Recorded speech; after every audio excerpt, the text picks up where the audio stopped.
All right, I think we're live. Hey, everyone. This is Tommy Lynch. I'm your host for Snapdown Wrestling, powered by sfbnri.com. Today, we have some guests with us. We have a couple of guests. We have Serge Bouyssou with us today.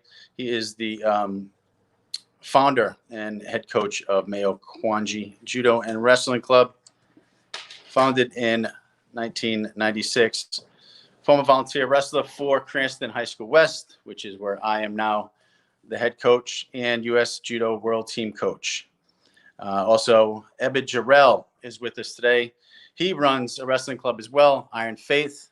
And he, a little bit about him, two-time state champion, wrestled for Serge, actually coached by Serge, wrestled at Mayo Quanchi, Coach Amato, Mike Penza, among others. And he was a walk-on at Drexel and was a two-time D1 national qualifier. So we got those guys with us tonight.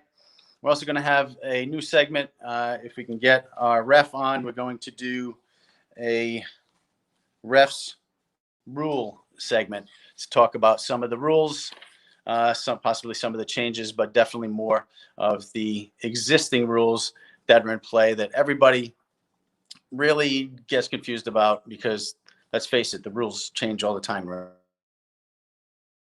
going to get to that later in the show, but for now we're going to bring on Serge Bouyssou and Ebed Jarrell. Let's bring those guys on and talk some wrestling, talk some club. Hey guys, how you doing? Hey everybody, good to see you. I'm excited to be on here tonight. Good. I'm going to take these off since my ears are up. Say that again? I said it's good to be on here tonight. I'm excited to do this. It's good to have you. It's good to have you on here. So much is going on with wrestling and not going on with wrestling. So I think a lot of us are like up in the air, ripping our hair out. What's going to happen? Is the season going to go on? Where can I get my son or daughter wrestling, who are a wrestler? Where can I wrestle? What's going on with the season? And we're going to try to answer some of those questions tonight, although we don't have many answers still, other than it looks like that we are not going to have a winter season, wrestling season, that is. It's being pushed back. So I think we're looking more to a spring season, which would be fine with me. Would be fine with me, because at this point, with the governor pushing it forward, or back, I should say, and pushing it, it's just going to get kicked down the street like an old can. And let's just get a definitive answer of, hey, let's just set a date. Let's just try to throw it to the fourth season. Start it in the spring. We'll have pretty much a full season if that happens. What are your thoughts on that, Serge? Why don't you start us off? Well, I'm happy. The one thing that scares me with that is it going to happen at the same time as football? And I think that it's going to, if they put it at the same time as football, it's going to hurt wrestling. Wrestling is not grown enough in Rhode Island to where it's not going to hurt us. And a lot of kids, frankly, like football more.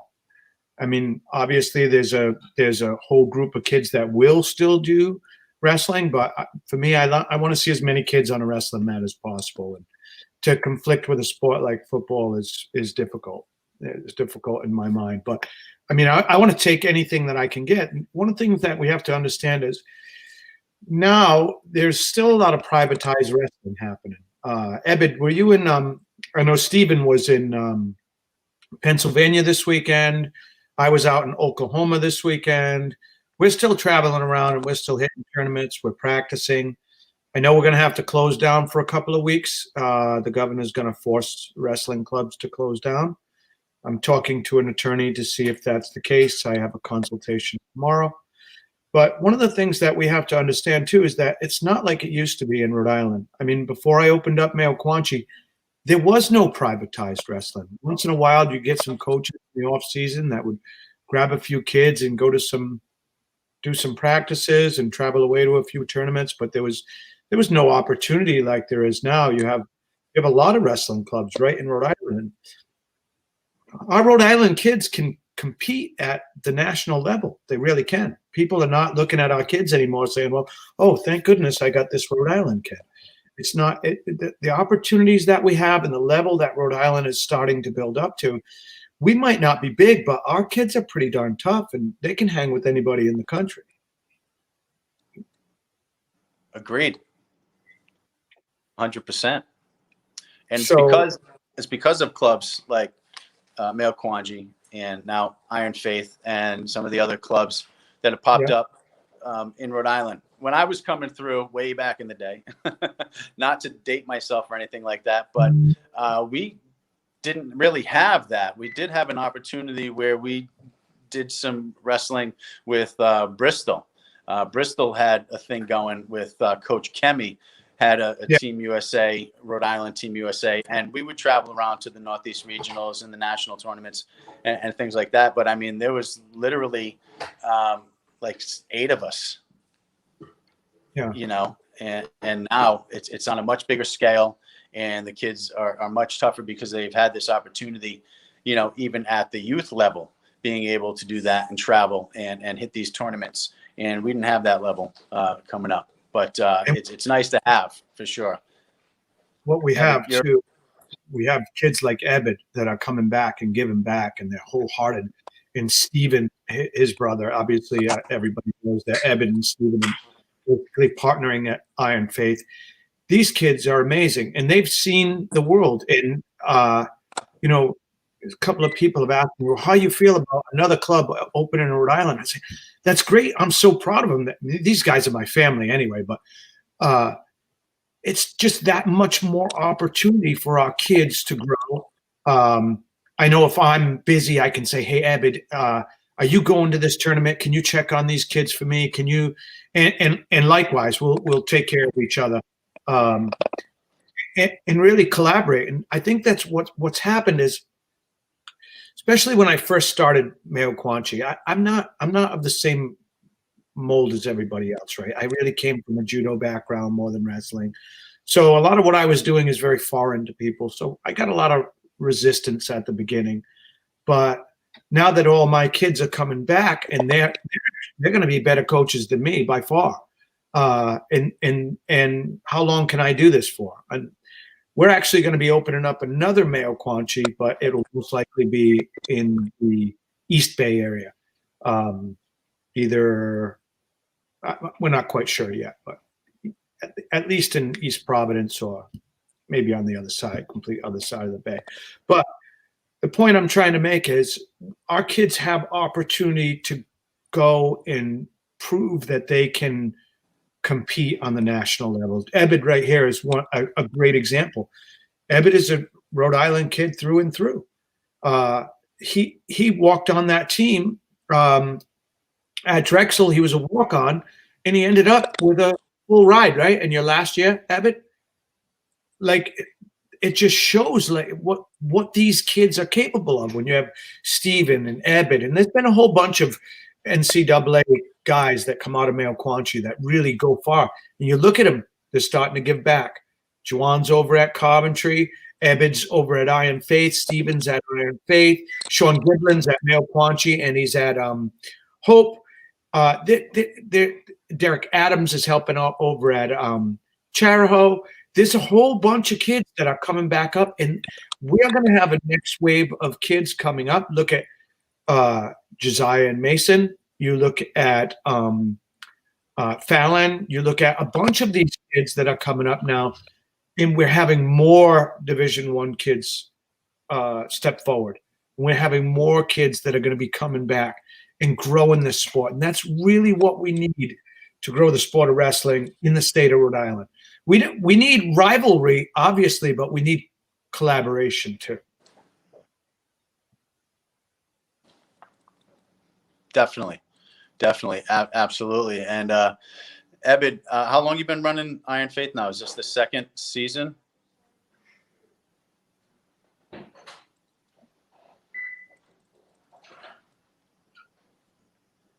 I'm not hearing you. I can hear me. I can't.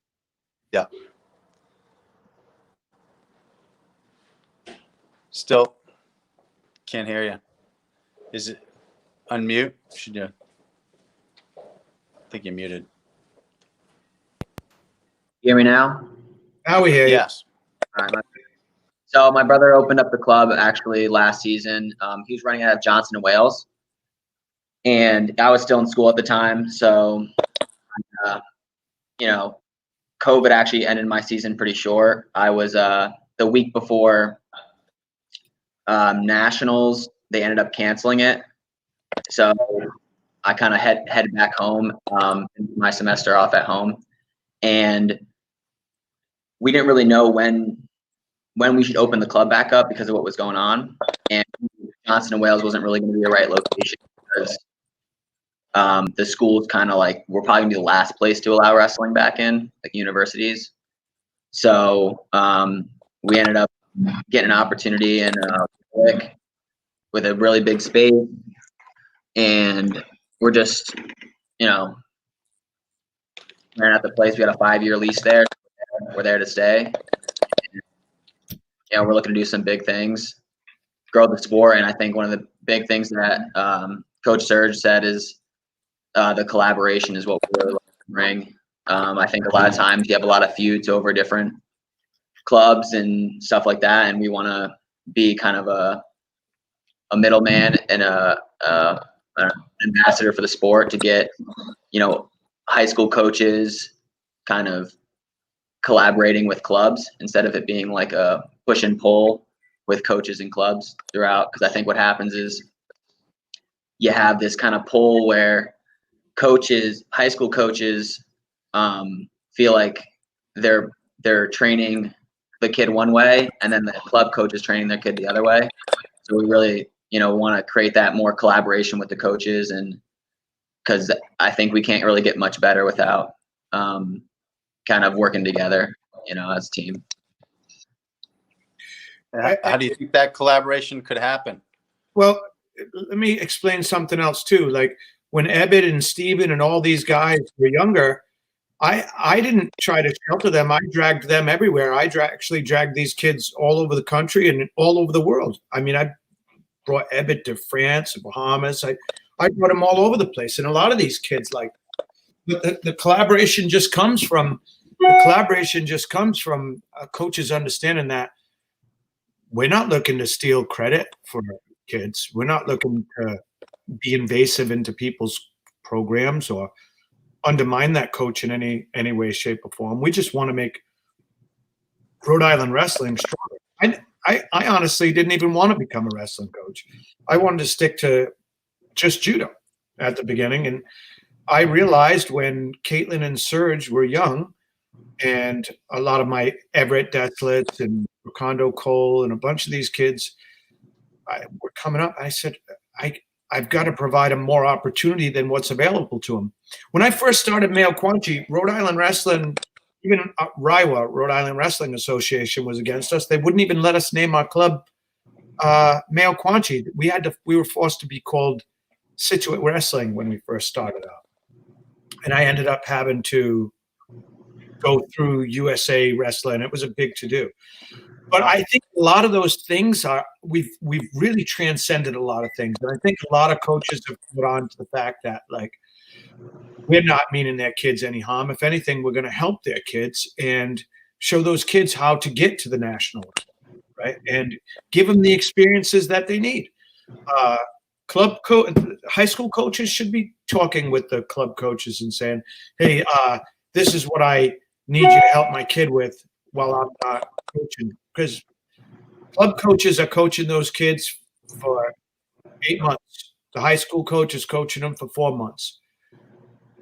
The bottom line is, if we don't work together and we don't provide these kids every opportunity that they can possibly get, they're never going to become as good as what they could possibly be. Look at Long Island. Everybody in the country knows where Long Island is. It has a great reputation for wrestling, right? Long Island itself is really not much bigger than Rhode Island, is it? I think we could be competitive at any level. I really do. Well, a lot of people think that you're from Long Island when you say Rhode Island. Yeah, every time they think that we're from New York. Yeah, some of some of the collaboration kind of things. One thing is we're trying to invite the coaches into the practice room and to be part of like kind of seeing what we're doing. We're also trying to make sure that we're in communication with the coaches, because I think if you're not in communication on, like, say if I'm coaching one of your guys and I have a couple things that I think he needs to work on, or I'm working on him with some things, I'm going to go and tell you and say, hey, these are the things I've been working on with him, just so you know, and then you can kind of do with whatever you want with that information. But I think it's really the communication, because when you stop the communication, you essentially have a lot of people thinking things that aren't true are happening. Essentially, you have all these coaches thinking that there's a feud when there really isn't, and then that's when the feud kind of happens. So as long as I think there's communication between coaches, clubs, even different clubs, like Coach Serge is my brother's father-in-law. They're in constant conversation, and they know what each other's hearts are in the club kind of realm. And I want people to know what me and my brother's heart is for the sport, and we want to be as open as we can, so we're not looking like we're, I don't know. I'll give you an example. I was, we were looking to help out Warwick Powell, get a space. And, I went behind, in some ways, I kind of went behind the Warwick Powell's coaching staff and posted something directly to their page saying, like, to come to my clinics. And I thought that was, like, not the right thing to do. So I had to go and communicate to those coaches and tell them, like, it's kind of like being sorry if you mess up and saying your intentions, and then it's up to the other guys who feel like it's up to the other coaches as well to talk to them. If you got a problem with a club coach or a certain coach, you got to communicate, because I really don't think Rhode Island's going to get to the level that it needs to be at with a bunch of coaches pulling kids different ways. Realistically, kids need to start finding their style and kind of start solidifying their techniques pretty early on if they want to be very good. And if you have different coaches pulling them different ways, like one coach saying, no, you shouldn't be doing that, you should be doing this, then they go into their other practice and the other coach says, hey, no, you should be doing this, that kid is going to be severely held back. I've found a lot of growth in my wrestling when I bought into the coach, like the one coach that I was working with at the time. Even when I think the collaboration is in the communication. We also have some kind of ideas. We're trying to work with the college coaches in the area, Johnson Wales, Rick, Roger Williams, and Brown, to kind of bring the college level athletes into the room more. We need the college level guys. I mean, you could have college level guys coaching, assistant coaching at high schools, but essentially all these guys that are in the area, they're all Pennsylvania state champs, New Jersey state champs, whatever. They understand that kind of level, national places. So we're trying to bring them into our club. We're pushing them into the high schools and kind of meeting the needs of every program out there. But I mean, we got plenty of ideas, I'm sure. But that's kind of the we want to be that middleman, that ambassador to the sport that's going to help kind of bring people together. Good stuff. And it does. I think it does help, certainly. And I'm the head coach of Cranston West. Some of my guys go and go to your practices and your clinics and are coached by you as well. I have no problem with that. I say the more wrestling, the better. The only one problem that I would have with that would not be with you guys, your club, your styles, what you're teaching. It would be that, oh, well, I already worked on that at Mayo. I'm like, oh, that's great. Good. Now you're going to work on it again here. So you're going to get done. Good. So you can't point off and say, oh, I'm not going to do that because I already did that. No, that's not how it works. But, that has nothing to do with you guys or what you're doing. What you guys are doing are great. It's great things, and I'm all for it. Now, let me take a real quick break because I got to take a break, and we'll be right back with you guys. Guys, hang tight. I'm going to try to see if My referee, Joey Esposito, is in the house. I'm going to try to do a ref's rule segment right now for 10 minutes just to go over some rules real quick. So, guys, just hang tight. Hang in there. Let me first see if he's actually in the lounge, and then we'll be right back as soon as we can. This is Snapdown Wrestling with Tommy Lynch, produced by SFBNRI. We'll be right back.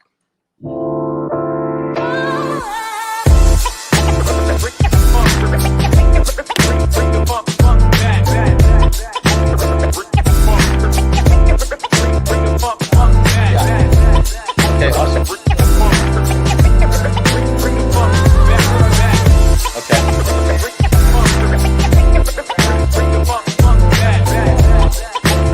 Yeah, we'll just do that because I already prepped these guys for it. So, yeah, and then you're going to put up the, whichever one you put up, we'll go with.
Hey guys, welcome back. Hey. To Snapdown Wrestling. What's happened? Hey, I wanted to kind of bring up that point you're talking about, and that's kind of what the point I was bringing up earlier. When you have a problem with a kid who's kind of just doing stuff like that, like I don't want to practice that stuff, that's where it comes in, where we talk to each other, and you're like, hey, this is what the kid's doing, and then we can both come to the kid and be like, hey, that's more reps, the better. The amount of reps I would do at Mayo Quanchi is ridiculous.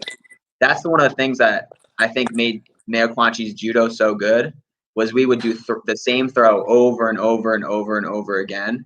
And it's something me and Steven are trying to implement into, the wrestling. It's just repetition, keep going. But I mean, any issue in general, and any issue that kind of comes up, I think you have a guy wrestling at Mayo Quanchi, Iron Faith, Blackstone, go to their coaches, let them know, so that you can, fix that issue and not be like, I don't know.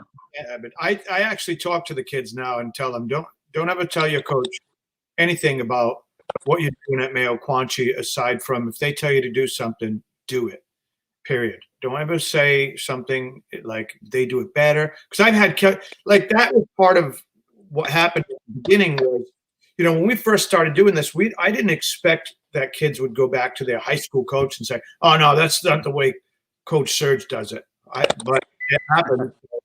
There's a few coaches that are like, Serge, what are you doing? Telling my kid. I'm like, oh, it's not because of us. So we're really well. Let me interrupt you there. Where a wrestler's going to interact and be with many different coaches and see many different styles. Again, I say the more the merrier. The more wrestling he does, the more styles he sees. He's going to pick up some style from you. He's going to pick up some style from me. He's going to like some of the things I do. There's some things they're going to work for him. Some of the things I do are not going to work. So the wrestler, the athlete, is going to formulate their wrestling style based on the coaching from all these different coaches. I am not opposed to it. I'm not afraid of it. I have enough moves in my arsenal to teach for 10 years without showing the same move twice, as I'm sure you guys do as well. So I'm, again, all for it with your style and his style and anybody's style, because they're going to pick some of my stuff. They're going to pick some of your stuff. and they're going to adapt our different styles and create their own Opportunities they style need. of wrestling based on this. 100%. That's what exactly we're talking about, the opportunities. Kids need to be put in front of other coaches. Kids need to be put in situations. They need to, like Gabriel this weekend. He went, I think, 5-2 out in Oklahoma. Caught some real hammers. It was great. It was a great experience for him. He got I heard to he wrestled the Pennsylvania State champion. Is that Yeah. right? Yeah, he did pretty good. I don't think there's anybody. What year was the wrestler? Was I he, I freshman, don't know. sophomore? I didn't really look the kid up at all. I had so many kids there. I wasn't really concentrating on that. I was just I was there with my friend Brian Piccolo and some others. I don't know if you guys know who Brian Piccolo is, but he was the one that told me. He said, "Yeah, that kid's a state champ in Pennsylvania." I didn't even know. Nice. But you know, Right. it doesn't. Yeah. I was just there looking for experience, and we got exactly what we wanted to get out of that trip. That's great. And this exposure, what I just talked to Stephen the other day. I didn't get to Ebed about it, but usually Stephen and Ebed are on the same page. I started telling a couple of the high school coaches that I would like to run some unofficial dual meets at both Mayo Quanchi and Iron Faith with schools, like bringing a referee. Doesn't cost much money as long as you get enough money to pay the referee. When you thinking about doing that? We're going to start in December and January, most likely. And just get these kids as many matches during this off time. Because if you're going to keep up to the rest of the country, I can tell you this right now. They're all wrestling. That tournament I went to this weekend had thousands and thousands of wrestlers at it. Journeyman. If you think all those guys going to Journeyman are not all wrestling every single day and doing meets and doing all the things that they would normally do, they absolutely are. Well, our Rhode Island kids right now are a little bit behind the curve in the way of they're being held back. I think if you follow the science, these kids aren't really getting sick. I mean, at some point, we've got to say what's good for the kids. And I understand we're going to have this 2-week shutdown. I'm not sure if it worked the first time. I won't go into the whole COVID thing, but our kids are definitely getting development time that they need, and we're going to do the best we can to provide it to people. I know we can't do it through the school systems, but 100%, both Stephen and I are going to open up our places and see what we can do for everybody. Bring in the high school coaches, let them coach their kids. Let's get some dual meets going. I'm opposed to the other thing I'm going to do is have just what we call Friday night fights. I'm going to bring in two referees on some Friday nights starting in January. We just have a bunch of matches go. I pay the referees for the night. Kids come in, they pay $10. Most of it will go for the referee. They can have as many matches as they want that night. And you can do that as a club? You can do that as a club even though winter sports are shut down. And how does that work or clash with the RIIL? That has nothing to do with the RIIL. Nobody tell you a family what they're going to do on their own time. They can't do that. I think that's it's against people's rights. Gotcha. You want to put your kid in wrestling and you want to send them to a private club. That has nothing to do with the RIIL whatsoever. Okay, so that's good. I mean, keep them wrestling as long as everybody's safe and doing the best that they can to stay safe and wipe down and do all the sanitizing and yeah. There's a whole safety protocol that we have to do. Yeah, well, it's working. I agree. I agree with you. I mean, it's working. Wrestling, what a lot of people don't understand, can be the safest sport. And I talked about this before. It can absolutely 100% be the safest sport because you're one-on-one with one person for a dual meet, or two people if it's a try. And the contact tracing is very easy. We're going to be very cautious. We're going to put our masks on outside of the mat.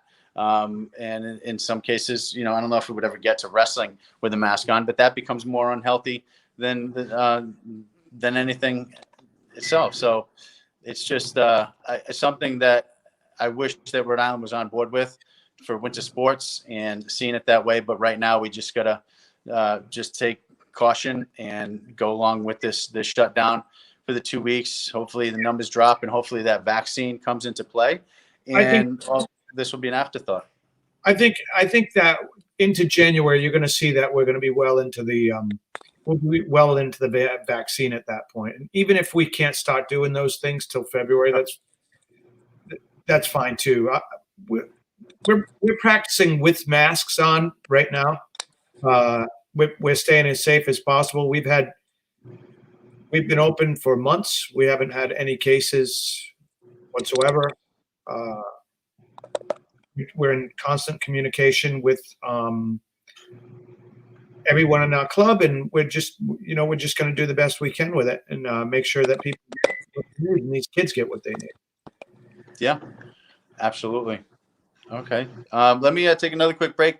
I want to see if Joe Esposito is in the lounge. If he is still with us, I want to bring him in for Ref's Rule. So hang tight, guys, and we'll be right back. This is Tommy Lynch, Snapdown Wrestling, BNRI.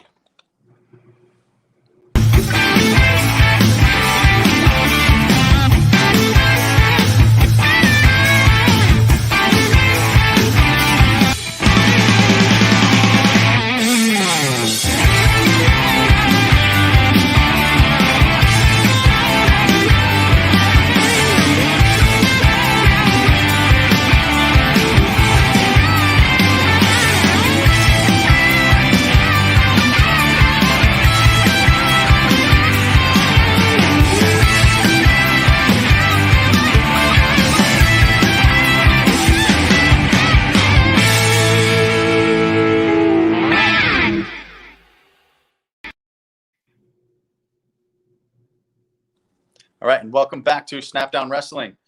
I'm your host, Tommy Lynch.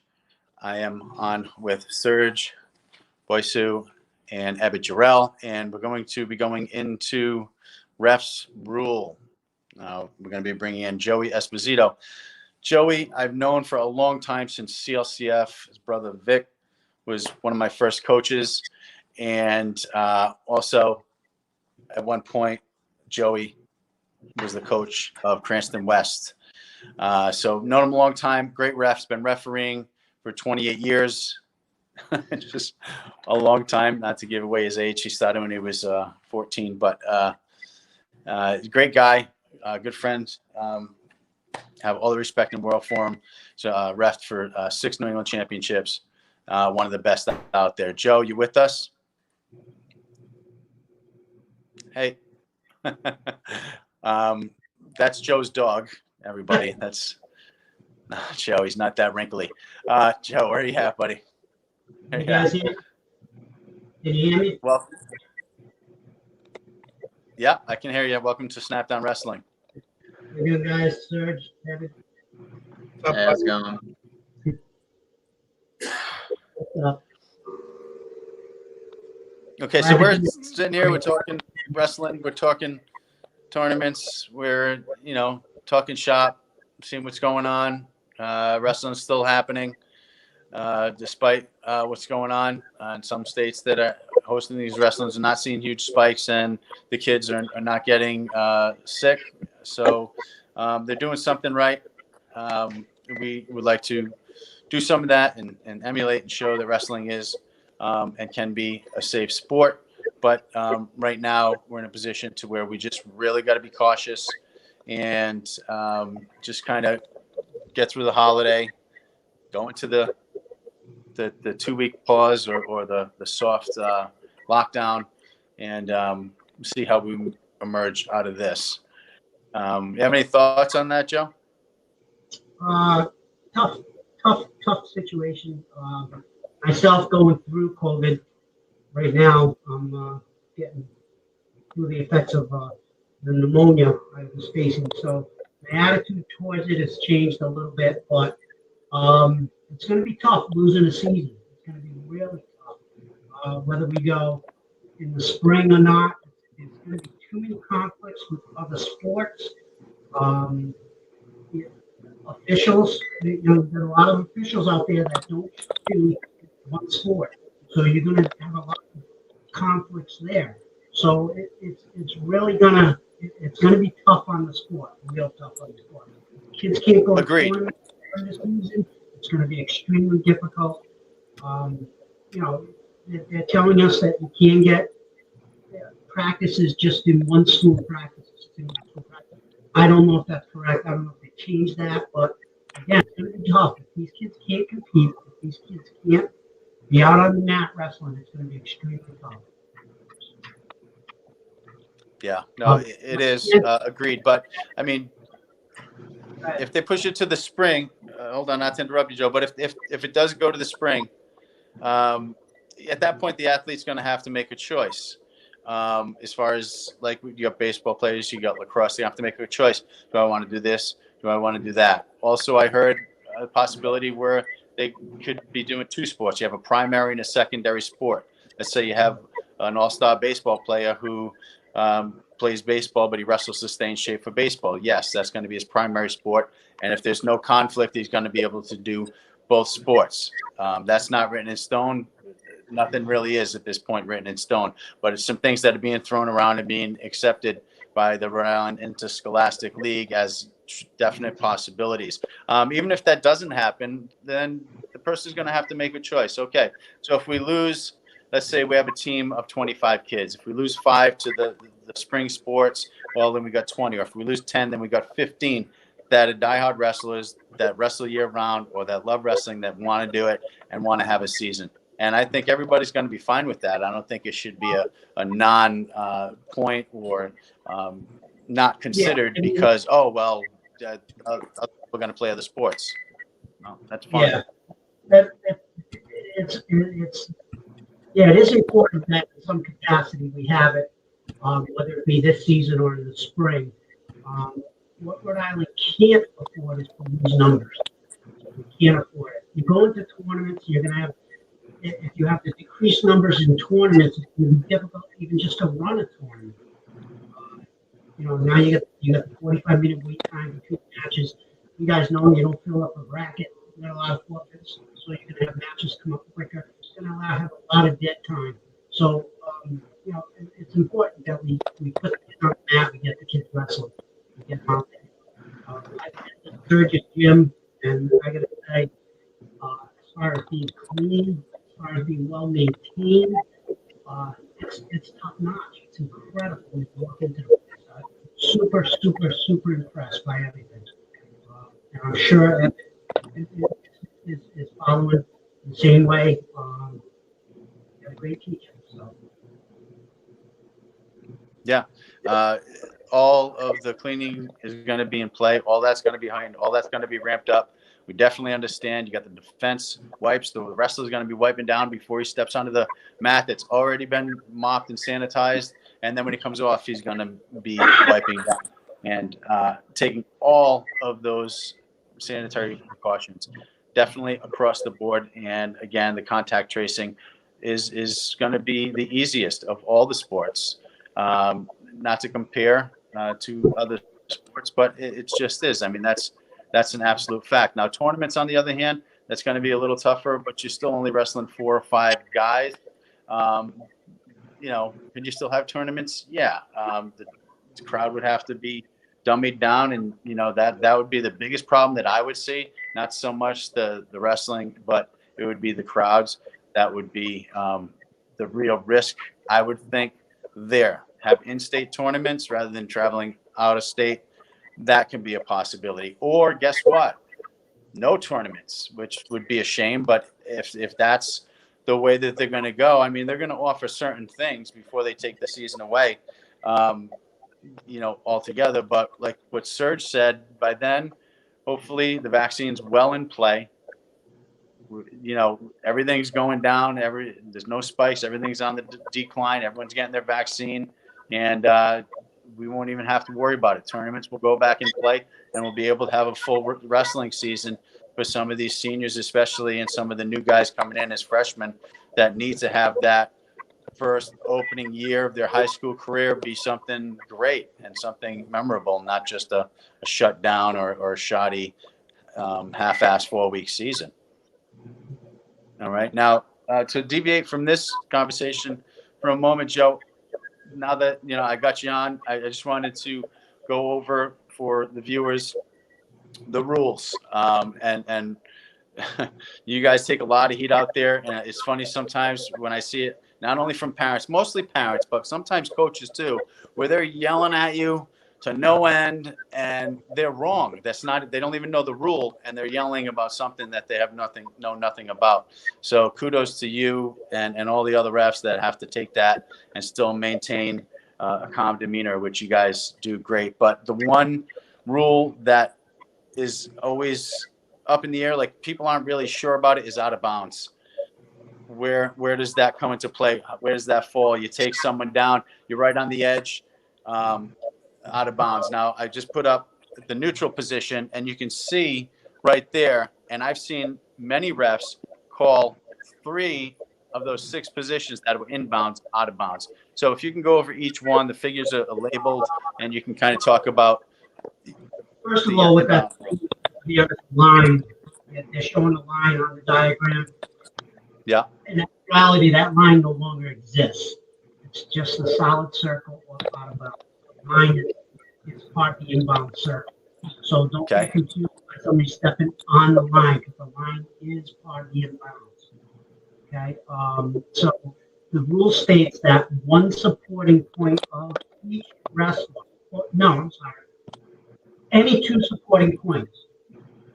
Any 2 supporting points are in bounds, whether they be 2 supporting points on one wrestler, 1 supporting point on both wrestlers. Any 2 supporting points in bounds at the time of control, it's a takedown. As far as a kid being out of bounds on his back, Let's pull that up. Yeah, they that's on the next one. The next one. Yeah. Yeah, that what they're showing you there, that's a little confusing, because what they're showing you there is both wrestlers completely out of bounds. Okay, and that right there, the yellow line they're showing you is the actual circle, 14-foot circle. So when they say the back has to be on or over the out of bounds, the line of the out of bounds, picture a cylinder there. That's the only time that applies is when both wrestlers are look like they're completely out of bounds. And the back actually is becoming the supporting point of both wrestlers. So that's why it has to be, the scapula has to be in or inside, over or inside that out of bounds line. It's confusing too, because you keep saying the out of bounds line. There is theoretically no line. It's just the bounds are inbounds. Right. It's the circle, but for obviously, it's not the solid circle. If it's a solid circle, it's much easier to determine. And the 2 pictures on the top, it's showing both wrestlers completely out of bounds, And what it looks like is 2 supporting points for the defensive wrestler, but that's not true. If his back is on the ground, his back becomes the supporting point of both wrestlers. In college, that'd be a pin all day long, because in college it's any supporting point. If I'm correct. But in high school, no. That's the one time basically they pull that out of bounds. In the bottom part where it shows the cradle, if you notice the guy in the top in the offensive position, his hip is inside the out of bounds. Now your hip counts as 2 points. It's just like your side, the side of your arm, the side of your leg, counts as 2 points. So in that case, the defensive wrestler is completely out of bounds, but criteria-wise, the guy who's got the cradle is in bounds. So no can't be scored there. So he can not only get the near fall counted there, he can also get the fall. Absolutely.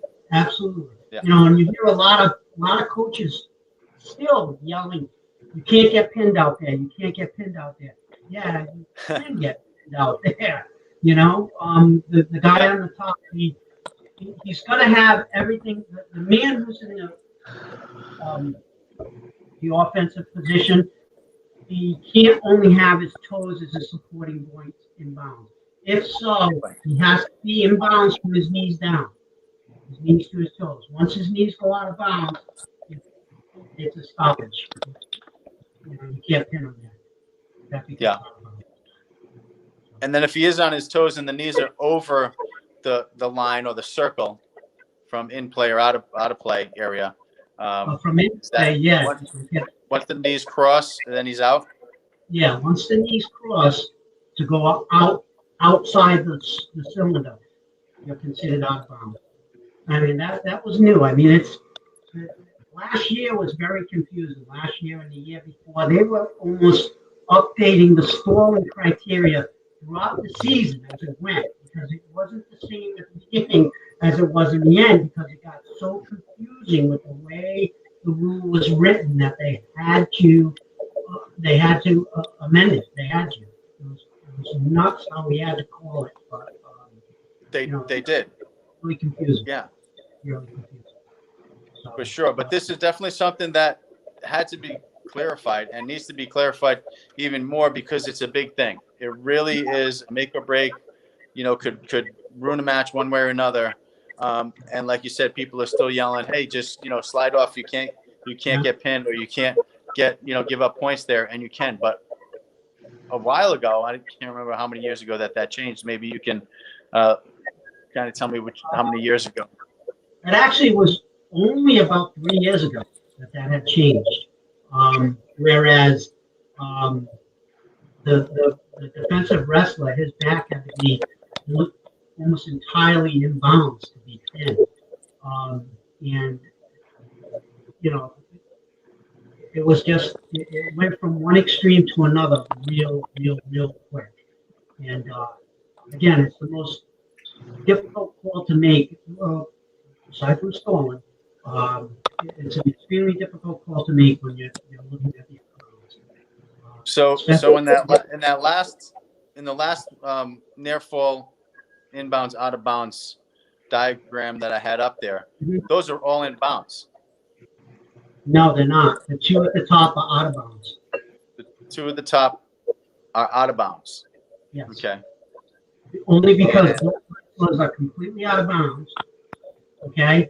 And when both wrestlers are completely out of bounds, if you're taking the kid and you're lifting his head up and his back touches the mat, his back becomes the supporting point of both wrestlers. So you're out of bounds. Now, if they were flipped the other way around, it'd be a different story. Right. So in this, and I said it like that on purpose, it depicts that the two up top are out of bounds and the one on the bottom is in bounds. And it explains why. Yes. Yeah. Okay. And that's good to know. Again, out of bounds rule, very confusing for a lot of parents. Also, many coaches still are thinking the old way, especially some of the older coaches still just automatically go to that, hey, he was out of bounds. And I find the interesting one is when we had the neutral position, it shows the footwork there, almost like dance steps. All of but one are out of bounds because the two supporting points, whether it be one from wrestler A, one from wrestler B, two from the same. Yeah. And that is called so inconsistently that it, again, can determine a match, especially if a move is started going towards the inner circle and called out of bounds because the ref was whistle pointing. Well, and also to add to that, a lot of the tournaments that we've been going to nationally, like this weekend in Oklahoma, they were using college bound rules. So you got kids and parents and coaches that are used to high school and middle school rules, and then all of a sudden change the rules once you're out to the national level. They start putting things out as college out of bounds rules. It's sometimes it can be confusing. Then you come back to Rhode Island, and then we're using a different set of rules. It's it's always tough, and then it's tough to explain to your parents. Well, no, they're calling it like that over here, but they're not calling it like that at home. It's just a national event. Yeah, Joe, is there any thoughts in the referee community about changing, like implementing more of the college rules into the high school rules to make them the same? Well, that's what you're seeing the transition of, with the out of bounds, with the stalling. You're definitely seeing that transition. That's what the trend is going to be. I wouldn't be surprised if you see a reduction in weight classes to go more towards the college as well. But yeah, I mean, what they're trying to do is promote more wrestling, more scoring, and less dancing around the mat, less defensive wrestling. So yeah, you're going to see a lot of more transition towards the college rule. And I'm all for it.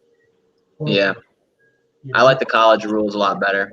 Yeah, Thank you all. the new position, the one put in on each wrestler. You know, as a referee, you have to put yourself in the best position to see that call as well. So you got to get out there. You got to run around. You guys know me. All over the place on the mat trying to get the best angle. And that's important. A lot of times, unfortunately, you're still getting the quick whistle because they're thinking when a kid gets tossed or when the motion's going out of bounds, that's the way it's going to end. So you, instead of guys waiting and giving yourself that extra half a second, but that also comes with experience. So, you know, we're getting there. We're getting there. We have a lot of good referees in Rhode Island. We'd like to see more younger guys come up and join the association as well. You know, we still have the old guys like me, hanging around. So, I don't know, Joe. Listen, old or not, you fly around that mat like you're 25 years old. And I have seen him get kicked, punched. He's right in the Hopping middle. over. He's jumping over people. You might think he's 20 years old again when you see him out there.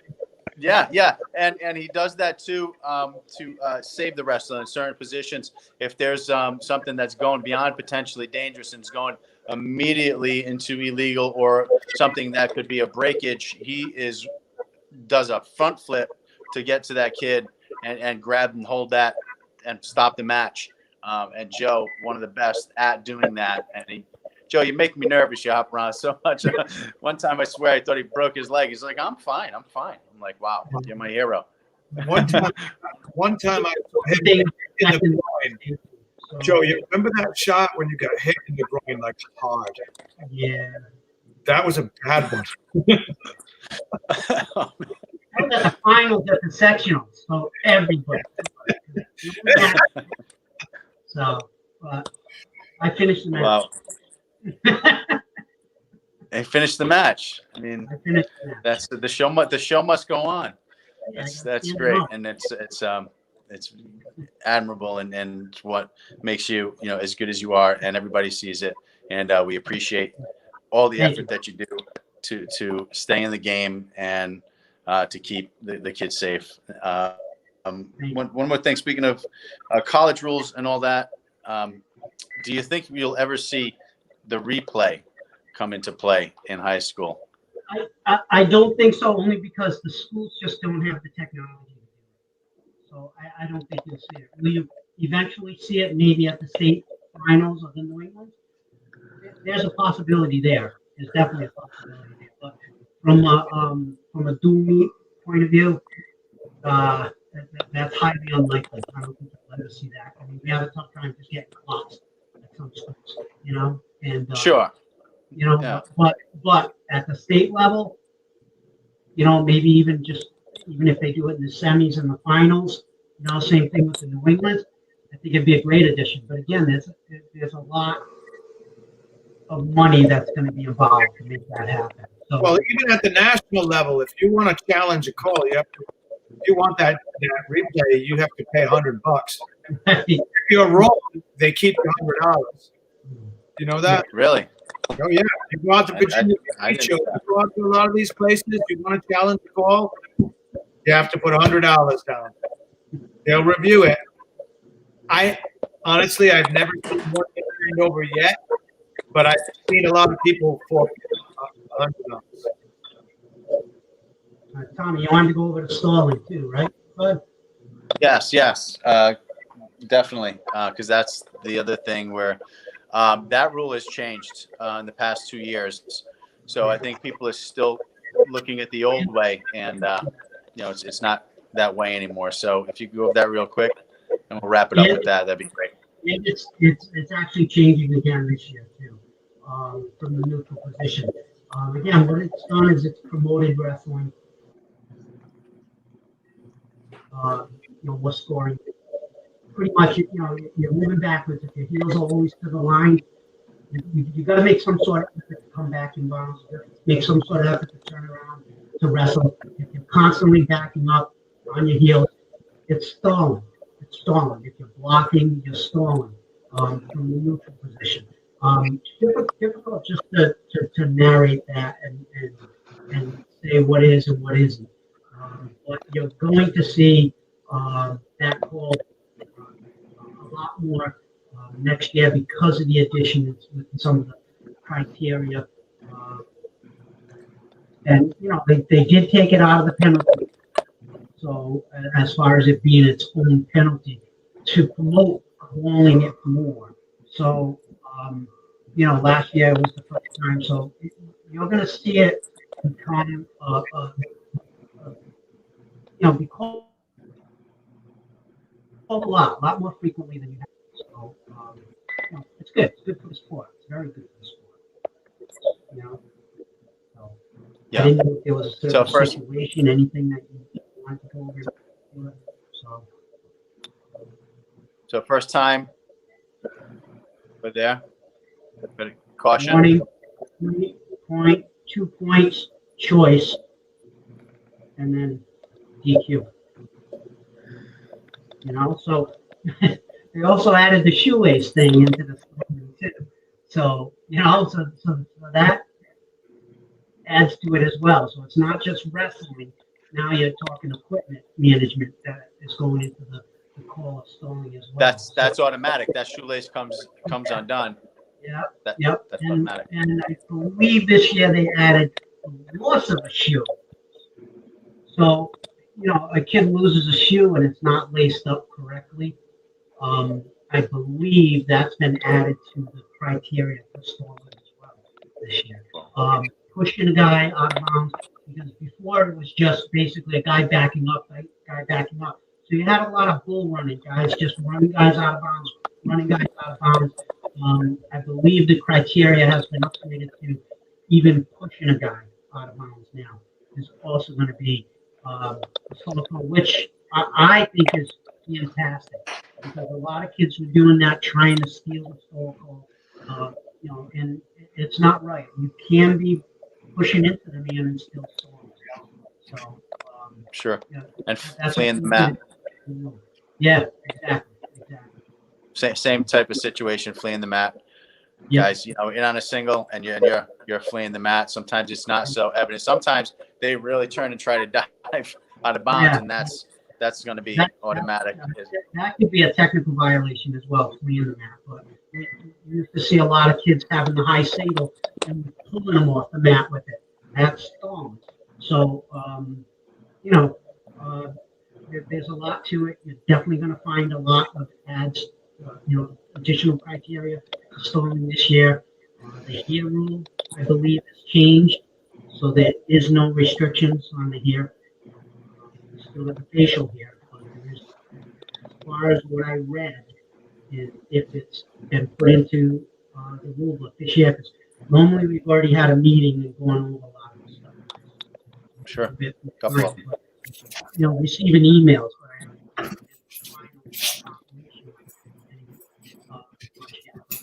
believe that here as well has been eliminated at the high school level. So that's going to be tough, to say the least. Yeah. for us.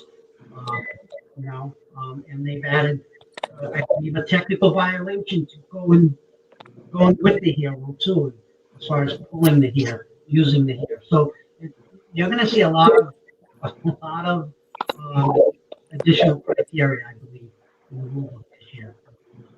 All right. Well, it all sounds good, and it all sounds like it's working to improve the sport and provoke more action in the sport. And I like the sound of all of it. I like what I'm hearing, and I just hope we get a chance to see it happen and have a season, which is really the main concern right now. So we're just going to keep hoping and praying and keeping everybody safe and keeping ourselves safe and doing what we have to do to get through this thing and get into our season. And that's going to wrap it up, guys. I want to thank you guys for coming on Snapdown Wrestling. Joe, I want you to take care and be well and stay safe and get healthy, get well soon. Good to see you. Thanks for coming on the show. And Serge, good to talk to you and some of your input on what's going on with the clubs and nationally with all the wrestling is absolutely phenomenal. Feeling really good about that. Same thing with you, Mr. Jarrell. Really, really good stuff, Coach. And keep it up. I'm all for the clubs and all the wrestling that the guys can do. I'm not afraid of it whatsoever. I have my style. You have your style. And together with the communication and collaboration, I think we could work together even better on producing even greater wrestlers. Guys, thanks again for coming on the show. This has been Tommy Lynch with Snapdown Wrestling from SFBNRI. Thanks, guys. Have a good night and be safe.